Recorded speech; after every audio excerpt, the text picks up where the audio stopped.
Good evening, everyone. How are we all doing? We own the motorways. M69 is ours. Callum Doyle, it could have been you. Leicester City 2, Coventry City 1.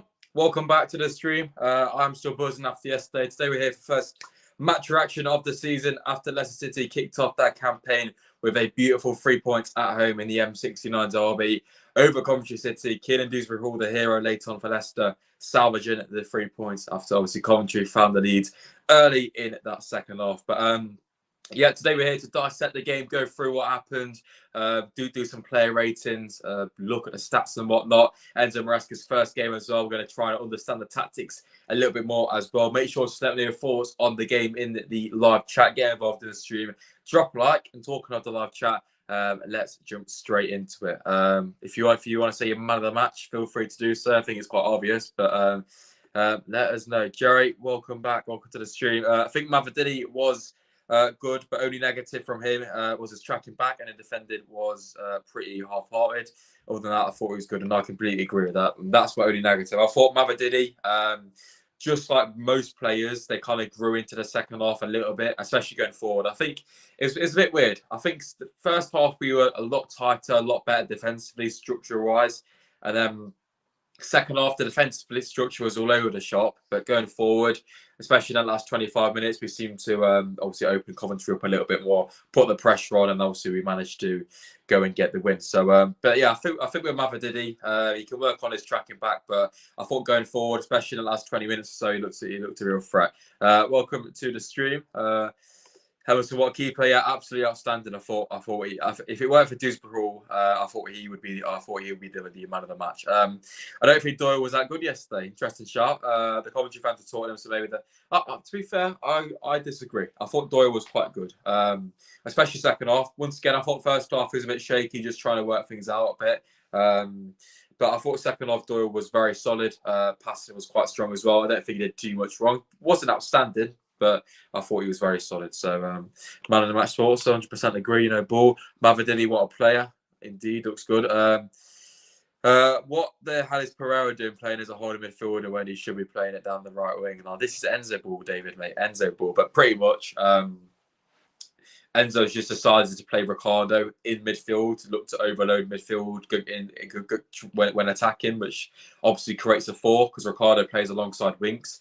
Then from the team which started, you've got Dewsbury-Hall on the left and then Ndidi on the right, which kind of forms the box. And Enzo's done that to pretty much just try and overload the midfield and get Leicester on the front attacking wise. But yeah, it is a bit strange. I think the only thing playing that, we did see it on quite a few occasions when Leicester lose the ball on the turnover.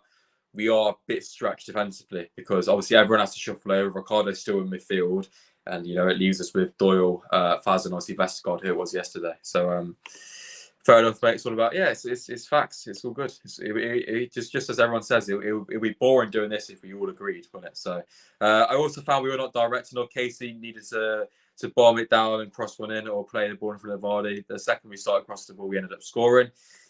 But yeah, I think the main thing to take away from the game, don't get me wrong, the performance wasn't that good. We were probably a bit lucky to win. I'd say that, but this is the first game. We're playing a team who got to the playoff final last year, one of the better teams in the Championship.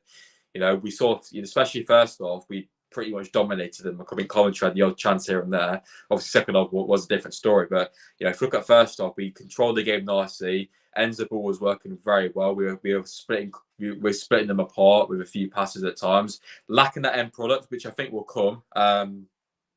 But I think end product wise, you got Wolford and Ndidi playing as an attacking midfielder. So you know what I mean? It's a bit, it's not going to work. But I think the end product will come, and obviously that did improve a bit in the second half, especially when I thought Dennis Pratt was massive. Ian Lacho coming on as well was very good as well. So yeah, I think all in all, there's definitely positives to take, but there's definitely still a load of work to do. So yeah, welcome to the stream, boys. We love to see it. But yeah, let's hop on to the Trust Jones Sofa score then, because why not? We're going to look at what they get as player rating wise. And I think that this momentum bar pretty much sums it up. Obviously, if you watch the game, you'll know. But yeah, Leicester obviously dominant in the first half. Second half, complete switch. We started off absolutely shite, to be fair. And I don't really know what we were doing, to be fair. We started kicking the ball long, and we kind of just fell off a cliff. But yeah, I think that as soon as we scored the first one, the floodgates opened and we were really on it. So yeah, and obviously Dewsbury got the man of the match, which I agree with. Vardy got our lowest rating, which is probably fair. I don't think he did too much. Vestergaard got 7, and Diddy with Ricardo fairly low as well. I thought Vestergaard weren't too bad, to be honest. I think in the second half, him and Faz were all over the shop a bit, but I thought, defense. If you look defensively, tackling wise, I don't think he was that bad. Really, he looked quite committed. But yeah, Dewsbury 100%. Man of the match. If you look at the expected goals, obviously Coventry had slightly more. Then if you look at the shots itself, to be fair, I think a draw was probably the right result. But who cares? We were more clinical, we're clear. But I think the main thing is I think Coventry had the better chances. Obviously they hit the bar. They had they had a lot more better chances. Leicester didn't really force Ben Wilson into any major stops, but then again we're much more we were more clinical than them and took our chances. And and end of the day, that wins you football games. So we love to see it, don't we? But yeah, let's jump back into the chat. Isn't he? Southampton's finest, eh? I think what Pratt and Diddy was handy to have, as he can hit the ball from the players, but his passing ability in that position is poor. Did it work? Poor's very nice. Poor's a compliment. Pratt come on. I think Dennis Pratt should definitely start 100%. But if we can get Cassidy over the line, I think he'll play in that position, and then we're cooking, because that's all we need. And people will look at that game and talk about the end product, which yes is right, but the players we have, we got a Diddy playing there, so I don't think.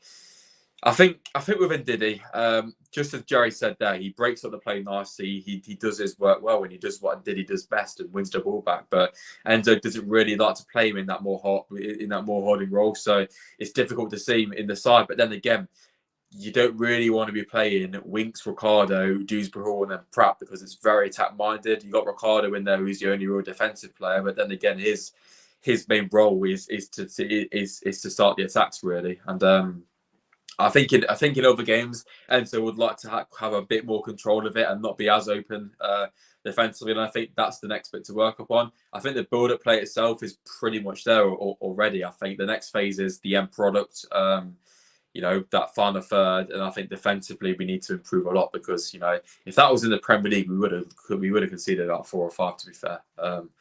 So yeah, thank God Ellis Sims is a dusty striker.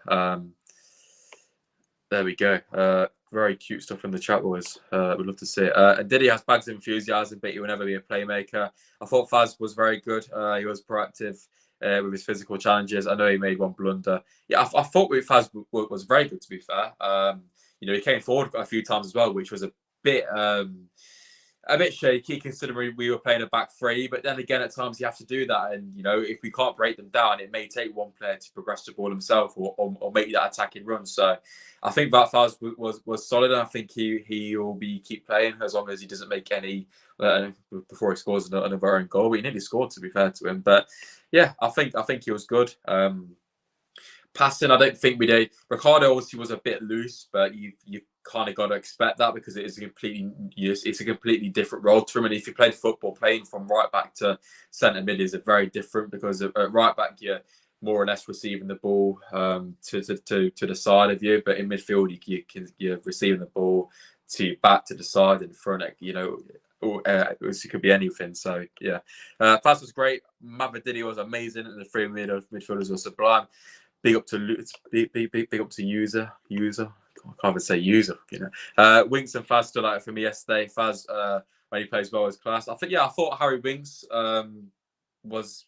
I thought he was solid, to be fair. And once again, I thought I showed his intelligence quite well as well, because at times he played the ball short to build it up. Then at other times, when he realised it wasn't on, he started to progress the ball. So I thought Winks was decent as well. Jeez. Chat's popping off tonight, boys. We need a finisher. Can't rely on Vardy, Kelechi and Daka, hit and miss. Yeah, I'm kind of agreeing, to be fair. It's sad to see, but I've got to be honest, Vardy is a bit washed. I'm not going to lie. Daka has been linked to Everton, which will be interesting. And if we can get a decent fee, I wouldn't be against it, because if we can use that fee to reinvest in someone like Joel Pereira, I think he'll be massive. But yeah, I think the way Leicester are playing, especially against Coventry, I think Iheanacho is probably a bit more suited because Vardy didn't get much service at all, and when he did, Vardy's touch when playing to, you know, when Vardy's got, you know, he's playing back up, it's not very effective, and his actual touch isn't fantastic. But with Iheanacho, he can receive the ball to his back and you know, look to spin. But yeah, I think the only thing with Iheanacho is that he at times he can't stretch the game enough. But with Mavididi, he looks to have bundles of pace in him.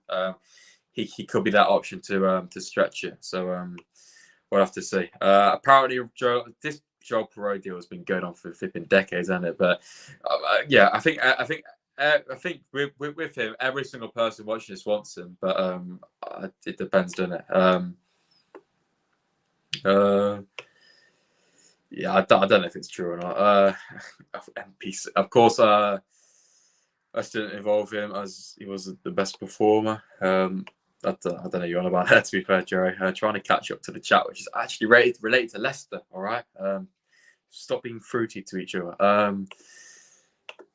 Vardy's link-up was good, but other than that, he was poor. I wouldn't even say his link-up was that good, to be fair. But he was all right. He wasn't awful, but he didn't. To be fair, he didn't get much service. So realistically, there was a few times where he could have been played in behind, especially first off when Dewsbury had, you know, he broke in behind him. He had so many options, and he consistently went to Mavididi when there was other options. And that's the thing with this Leicester side. I think this Leicester team is a bit better when it's more instinctive, and when they got time to do the overthinking and make their own decisions. So, but yeah, I think first off, I don't know what happened second half, but first off we got into some fantastic errors, and obviously it was the other end of the pitch for me. I can't see it too well, but it looked like we could, you know, maybe could have played the right pass and maybe done something a bit differently, which is obviously going to come.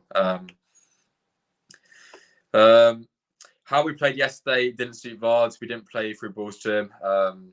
Therefore, bringing on Kell was good, and that's my concern there, because lots of teams are going to come and do that, and you know, sitting back a bit. And Coventry are one of the better teams in the league, so you would expect the other teams, the lower teams, to sit back even more, which is just going to go away from Vardy's style even more. But then again, you know, if Leicester can break the lines quick, just like we did in the first half, and Vardy can make those runs in behind, there's still a chance. And that's why I think Leicester, if Vardy wants to be suited in the play style, the chances which Vardy gets is going to have to literally come from the keeper, a few passes, and break in behind from there. Because when Leicester have got everyone across the halfway line, it becomes very difficult. And I think it becomes quite difficult for anyone, really. And it's, you know, we're seeing it loads, and there's only so many teams in the world of football who can consistently break down a team who sits back, and that's Manchester City. But you know, it's always difficult when Coventry or whoever you're playing, they've got 11 men behind the ball, because you know, it makes it almost impossible to do something, and sometimes you have to rely upon that in the individual brilliance. And you know, that's shown from Kiernan Dewsbury-Hall and Dennis Pratt yesterday. So yeah, I take it. To be fair, I was getting a bit annoyed at him in the first half because his tracking about was a bit poor, but to be fair, he turned it on quite nicely, didn't he? Yeah, that's true, actually. If I was a Coventry fan, I would be absolutely fuming, because how on earth they didn't score more than one goal, I do not know. They had so many chances. There you go. Bet Jerry Dubac was to chase win those through walls. Yeah, that's true. I think he would still have the pace of most defenders, but yeah, obviously his pace isn't as good. Sports, mate, get up top, mate. Tom Maresca signing. Sorted, mate. I'll play at Burton on Wednesday. Talking of I don't know why I relate to you, but where's Johnny at, boys? Where's he at? I thought we'd be back when the season started. He ain't turned up yet, has he? Slacking. Still on pre-season. If you're going to play double pivot, you have to play Didier and Winks and play Dewsbury in a hole and place Vardy via Nacho. He doesn't need to get him behind if he tapped on the flank. True. It's just then again, I don't want to be over reliant upon the wingers, because you know, let's say if Mavididi does get injured, we're stuffed then because we have no one there. So I think what Enzo wants to do, we just need to play in so many different ways, and obviously there's still 3 weeks left of the transfer window. So if we can bring in, you know, another winger or maybe two, I think we will be very sorted. But yeah, I can see Leicester trying to invest in some more attacking players, but things have gone a little bit quiet over the last couple of days. Obviously, the Cassidy deal is still ongoing, but apart from that, there isn't too many names flying about, and it doesn't look like anyone's really close to leaving either. So we'll have to see. When you think about it, Cov are a better Championship side playing like we did yesterday. You would expect us to tear teams apart. Exactly that, and that's what I mean, and that's why I think it's so positive, because people will look at yesterday and say, well, we didn't really play too well. We probably could have conceded more. We would have lost on a different day. But you've got to remember, Coventry, you know, they were penalty shootout, one kick away from Premier League football last year. So for me, I think it's a very good start. And you know, I said it a few times: if Leicester are on top of the league or in the top 2 or top 6 or whatever, come September, I don't know, the 15th or whatever, don't be too disappointed. But to get 3 points on the board already, and you know, to show the passion and fight, and you know, the 87th minute winner, which didn't feel like an 87-minute winner because of the 9 minutes at a time, wherever that came from. It's just going to give the players a whole boost of confidence and what. I don't even know why that's still in the background, but I've got a few more bits to jump through. So let me go into there, and then I'll jump back into the chat. I've got a few little stats. Talking of that last-minute goal, that Dewsbury-Hall's goal was the first win at Lcfc has scored in the final 5 minutes of the game since PSV away. Wow. The last time we did it in the league match was Daniel Marty at Brighton. What a game that was. Last time we did it in front of stands was in 2019. So it's a long time coming. We've scored a last-minute goal. We weren't really last-minute, but yeah, late on. And that's another positive, really, because, you know, it always seems like Leicester were the ones to concede last-minute goals. And, you know, it's obviously the first game, but that could be changing. So it's good to see. And it can provide some very nice limbs, especially in SK4, where absolutely nothing happened. But there we go. Burton away should be half decent now. But yeah, one thing I do want to say, though, one thing I noticed from the stands, if any of you guys were there, I don't know if it was the same in your areas, but there was a lot of moaning. I just retweeted this as yesterday. As good as yesterday was, the impatience of some of our fans, though, I was quite happy watching us build up from the back, and all we heard was get forward and mode, and I 100% agree with it, because I can understand it to some extent, and at times we maybe did overplay it a little bit. But yeah, I think people are still thinking it's 2015 where we can, you know, play, you know, just get into the what am I about?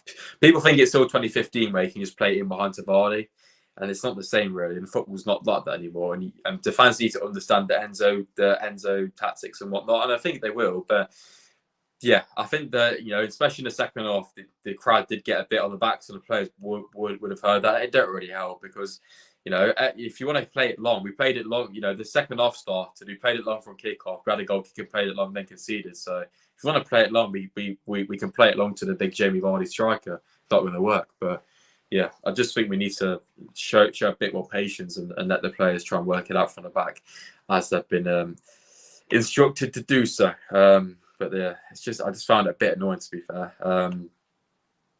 Let me get back into the chat though.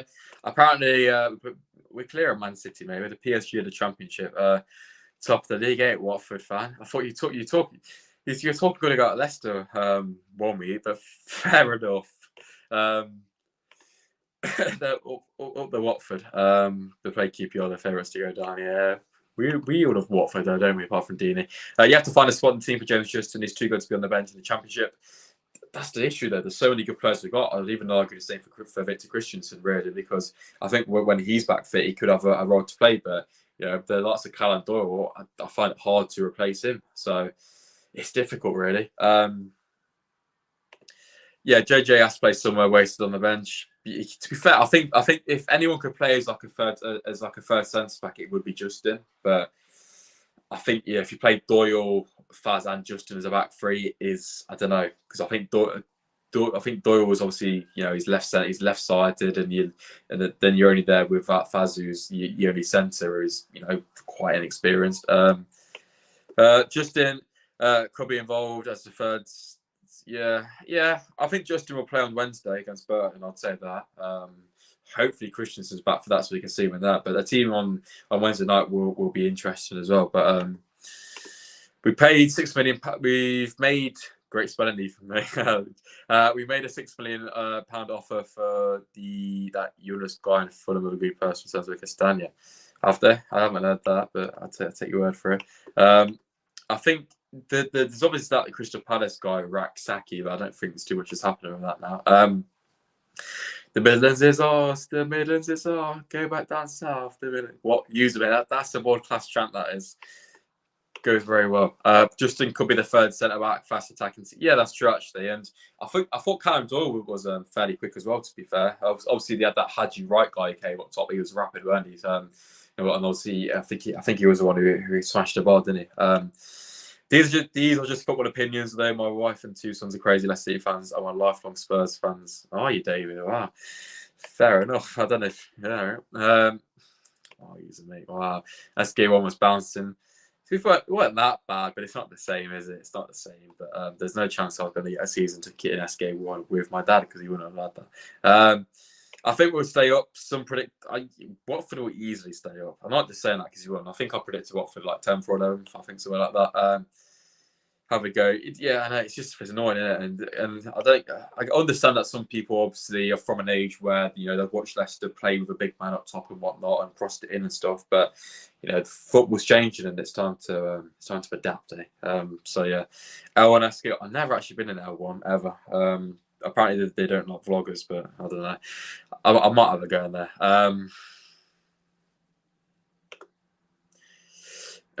Me SK1. Use on smoke tonight, innit? Naughty. L1 SK1 are good. I think SK1, L1, the bit, I think it's just P in it, just next to UA fans is alright as well. But yeah, we're in SK4 today. We're in SK4 for the season. We might change it next year. I think I might change for the odd game. So what's to say? Your dad goes into SK1. When I say SK1, I mean. Yeah, he did. Yeah, he doesn't want you don't like the stand-up business, so I was a bit stuffed there. So had to go with the SK4. I'm not going to say what I'm going to say. Apparently they don't like vloggers. I don't want to risk it, do I? But yeah, I think I'll be all right. But yeah, I'll try and move for a few games. I think I might go to SK3 with Ant for a few.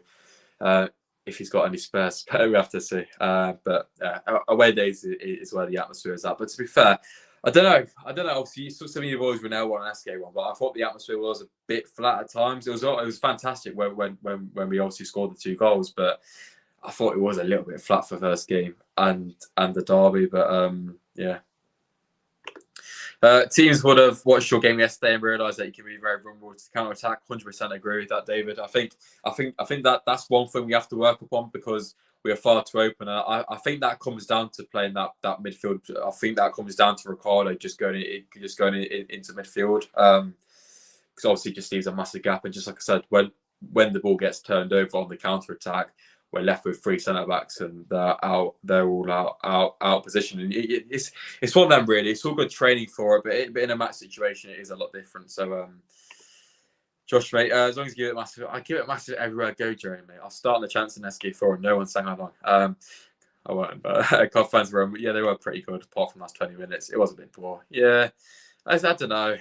I just think people are still a bit downbeat from relegation. You know what? I got a bit emotional when they started playing the pre-match video. I don't know why. I just deep the fact we're in the championship. Yeah, boo.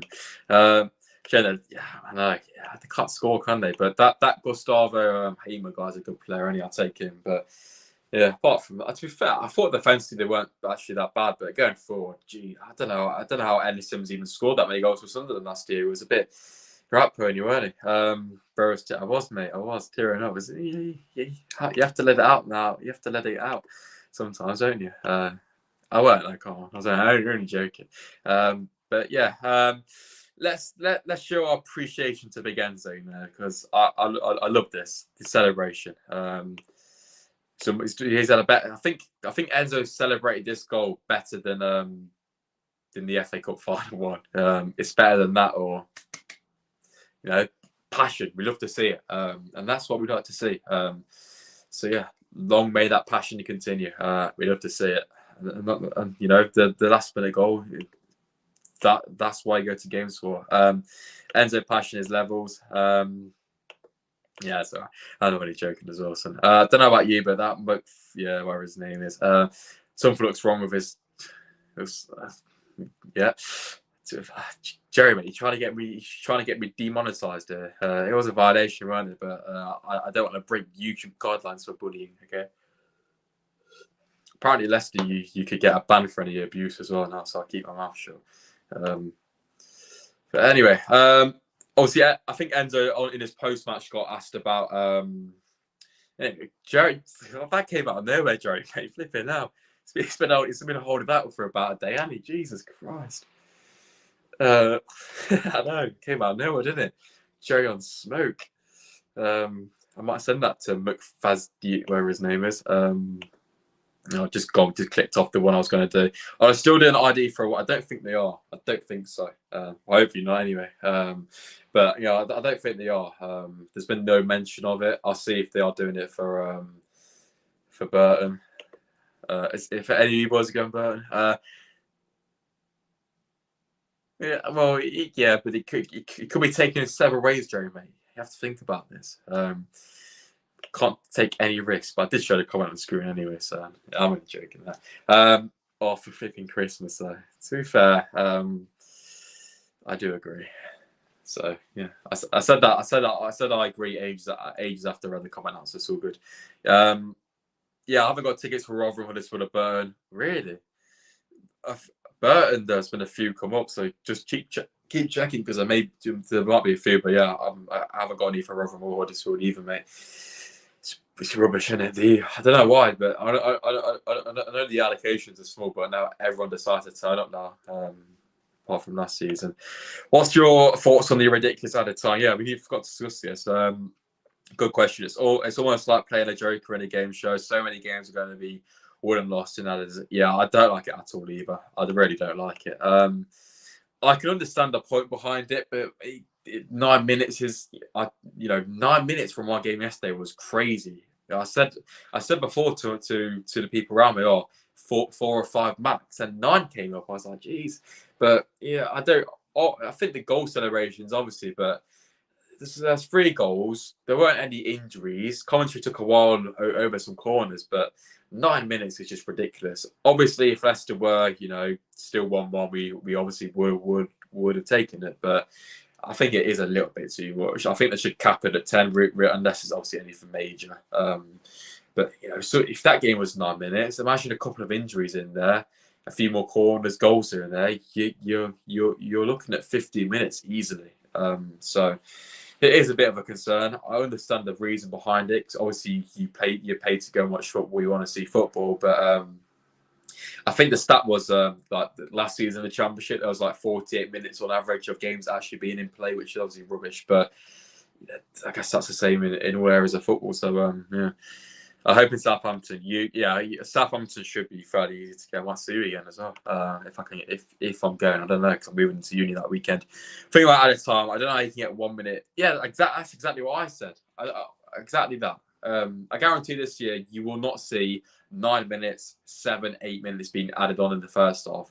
It's all for the second half. And if you're going to do one, you need to do the other. Don't you know what I mean?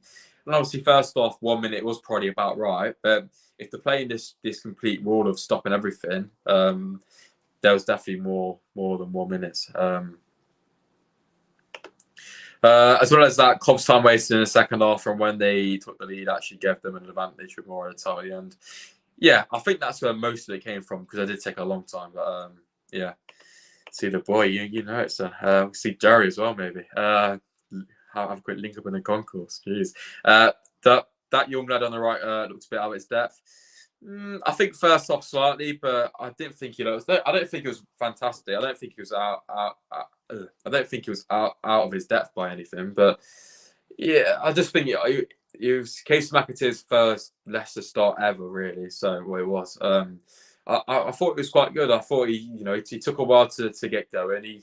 Especially in that last 15 minutes, his confidence was better, and he started to run at people. I thought it looked quite good, but I think the case of McAteer was his first league start. I thought he was quite solid. To be fair, didn't do anything wrong. Didn't impact the game largely, just like we've been saying. But yeah, I thought it was quite good, and it's definitely something to build upon. And it's interesting because going Case McAteer over 1 year Marcel Mavidua. So we'll have to see if he's involved or if he's injured. I don't think he was on the bench, was he? What a boy. Lcfc 1884. My parents just left. Come in. Jesus Christ. Interesting stuff there, boys and girls. Anyway, I think we should wrap it up in a minute after that comment. Yeah.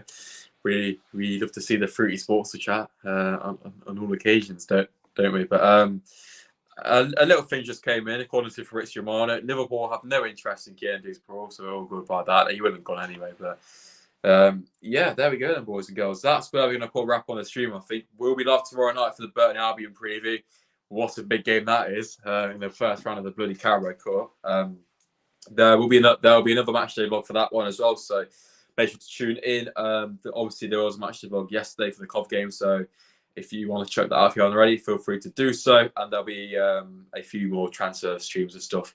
It depends on the rumours and whatnot as well. So I have to say, I know it's Southampton to Leicester for our own game is quite good, to be fair. So it's quite solid, to be fair. So it's a big up, but I think yesterday would have definitely been worth it, surely.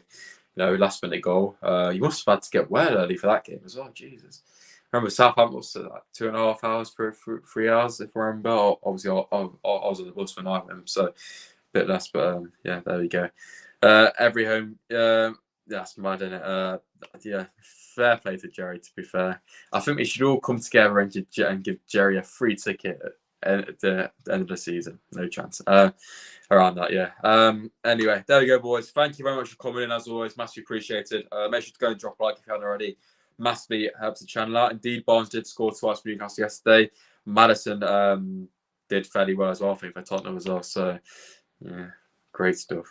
Who cares? Who cares? To be fair, I'm going to keep an eye on Barnes. I do want him to do well. But anyway, thanks for coming, boys. Massively appreciated. And I'll see you in the next one of the City.